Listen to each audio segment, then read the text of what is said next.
Okay, today I wanted to talk about one of the questions for the ages that mankind's been really debating and contemplating since the dawn of time. What's the best lube to put into your Ratchet? I'm kind of obsessed with Ratchets. If you haven't seen any of my other videos, there's my Ratchet collection. It's a little bit of an illness.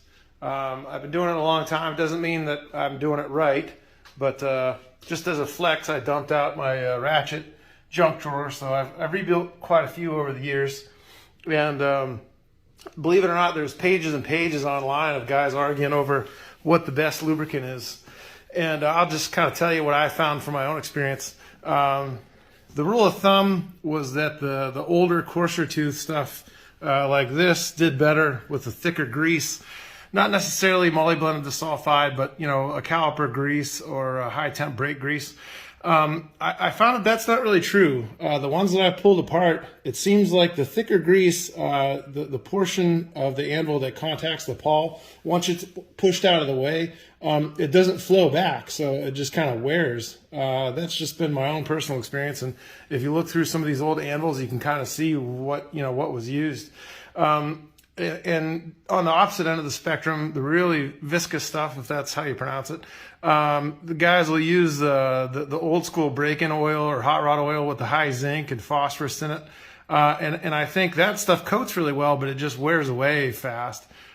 Same thing with the gun oil. I think it does a good job, but just not for very long, and it makes a big mess. The other thing is the red lube of love, the engine assembly oil. A lot of guys love that stuff, and it does a fantastic job, but it makes a huge mess. And even after you wipe your Ratchet off and put it in a drawer, it ends up leaking out. I mean, it does a really good job, but you sort of pay for it, cleaning your mess up. So what I've found the best compromise, I think, and what Snap-on puts right from the factory is the Super Lube.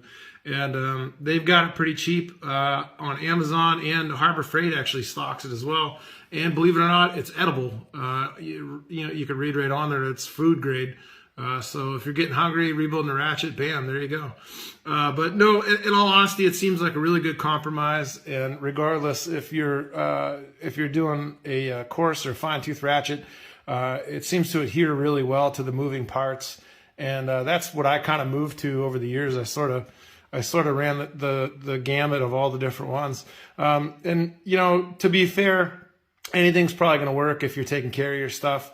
I know my grandfather used to just throw his stuff in a bucket of kerosene and a transmission fluid once a year, and it was fine. So, but that's my opinion. Super Lube seems like the way to go.